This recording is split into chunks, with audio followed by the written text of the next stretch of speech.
उसके बेटे नाजिम की, जो कि बहुत ही गरीब थे। फातिमा लोगों के घरों में काम करके अपना गुजर बसर किया करती थी। उसी गांव में एक अब्दुल्ला चाचा थे, जो गांव में सबसे अमीर थे। फातिमा उन्हीं के घर पर काम किया करती थी। एक दिन की बात है, अब्दुल्ला चाचा के घर बकरा आता है।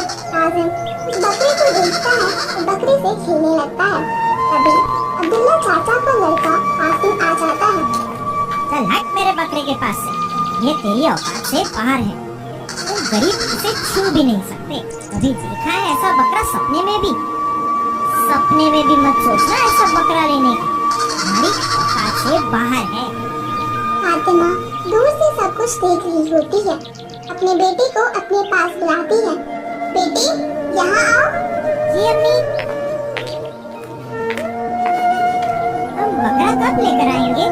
बेटा एक दिन जरूर लेकर आएंगे हम भी बकरा। नाजिम जानता था कि उसकी माँ कभी बकरा नहीं ला पाएगी, क्योंकि तो वक्त की रोटी का भी जुगाड़ जैसे तैसे हो पाता था। कुछ दिन ऐसे ही बीत जाते हैं। बेटा नाजिम जाओ मस्जिद पारा पढ़ने। ठीक है अम्मी जान, मैं जाता हूँ। नाजिम पारा पढ़ने मस्जिद चला जाता है। इमाम साहिब नाजिम से कहते हैं, बेटा आप इतने उदास क्यों हो? इमाम साहब, बकरा ईद का त्योहार आने वाला है। सबके घर बकरा आता है, लेकिन मेरे घर बकरा नहीं आता। क्यों? हम बहुत गरीब है। अम्मी जान घरों में काम करके 2 वक्त की रोटी का जुगाड़ कर पाती है। जी बेटा उदास मत हो, अल्लाह सब जानने वाला है। वो गरीबों का हाल जानने वाला है, उसकी रहमत सबके लिए है। इमाम साहब हमारे यहाँ तो कुर्बानी का गोश्त भी नहीं आता। कोई नहीं, इस बार तुम मेरे पास आ जाना, मैं आपको ढेर सारा गोश्त दूंगा, फिर आप उसकी बिरयानी बनाकर खाना, अल्लाह का शुक्र अदा करना, ठीक है? या मेरे अल्लाह इन गरीबों पर भी अपनी रहमत बरसा। एक दिन फातिमा काम कर रही होती है। रोज की तरह तभी सेठ जी आते हैं। सेठ जी बकरा ईद का त्योहार आने वाला है। मैं क्या करूं? कुछ पैसे मिल जाते तो मैं अपने बच्चे के लिए कपड़े बनवा लेती। बकरा ईद का त्योहार कुछ जैसे गरीबों के लिए नहीं है, अमीरों के लिए है। चल जा यहाँ से, कोई पैसे वैसे नहीं मिलेंगे। पहले से एक तो काम सही तरीके से नहीं करते हो, तनख्वाह पहले से मांग लेते हो। जाओ अपना काम करो। फातिमा उदास मन से चली जाती है और रात भर ये सोचती है कि ईद के त्योहार पर भी उसे मायूसी देखने को मिलेगी। अम्मी जान आप इतना उदास क्यों हैं? कुछ नहीं मेरे बेटे, बस अपने नसीब को कोसती हूँ मैं। तेरे लिए कुछ भी नहीं कर पाती। तेरे अब्बू जिंदा होते तो तुम्हें ये दिन देखने को ना मिलते जो मेरी वजह से देखने को मिल रहे हैं। या अल्लाह हम गरीबों पर अपनी रहमत फरमा। अम्मी जान आप उदास मत होया करिए, मैं आपसे कुछ नहीं मांगूंगा, ना ही कपड़े ना ही खिलौने। अगले दिन गांव के सभी लड़के अपना बकरा लेकर घूमते हैं, जो अच्छे अच्छे पोशाक पहने हुए होते हैं। बकरे हर तरह के थे। नाजिम उन लोगों को हसरत भरी निगाहों से देखता है, सोचता है कि काश मेरे पास भी एक बकरा होता। नाजिम हाथ उठाकर अल्लाह से दुआ करता है, या मेरे अल्लाह, क्या मेरे पास कभी मेरा बकरा नहीं होगा जो तेरी राह में कुर्बानी दे सकूं?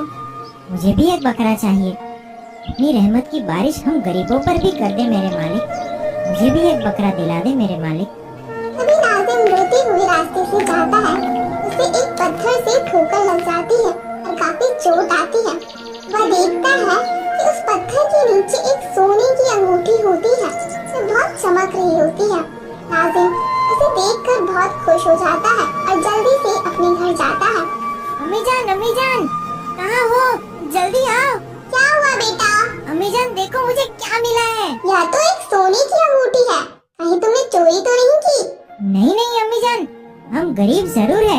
मेरी अम्मी जान तुम्हारी परवरिश ने मुझे ये नहीं सिखाया कि किसी के यहाँ चोरी करो। अल्लाह का मुझे खौफ है, मैंने बस रोते हुए अल्लाह के आगे हाथ उठाए थे, या अल्लाह मुझे भी एक बकरा दिला दे।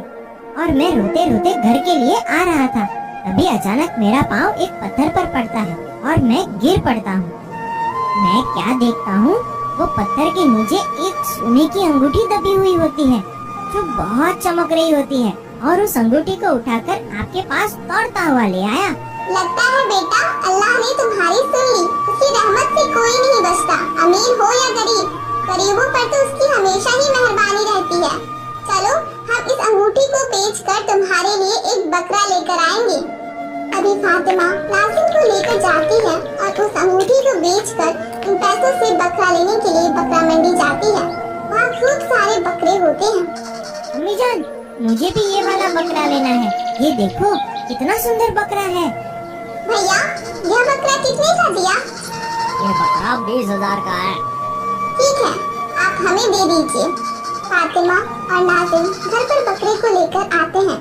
नाज़िम उस बकरे के साथ खूब खेलता है, उसे हरे हरे पत्ते खिलाता है। देखो अम्मी जान, ये कितना समझदार है। ये तो मेरा कहना ही मानता है। लगता है कि मैंने इसे बचपन से ही पाला हो। ठीक है, हम एक छोटा सा बकरे का बच्चा लाएंगे। उसे पालना और बड़ा करना ठीक है।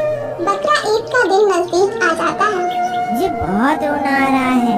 अम्मी जान, मुझे इससे प्यार हो गया है। इसके बिना मेरा जी कैसे लगेगा? कोई नहीं बेटा, अल्लाह के घर जाकर यह बहुत खुश रहेगा। वहाँ ये अकेला थोड़ी होगा, वहाँ तो लाखों इसके दोस्त होंगे। सच अम्मी जान? चलो अब अपने प्यारे बकरे को अलविदा कहो, उसके जाने का वक्त हो गया। अल्लाह ताला मेरे बच्चे की प्यारी चीज की कुर्बानी को कबूल फरमा।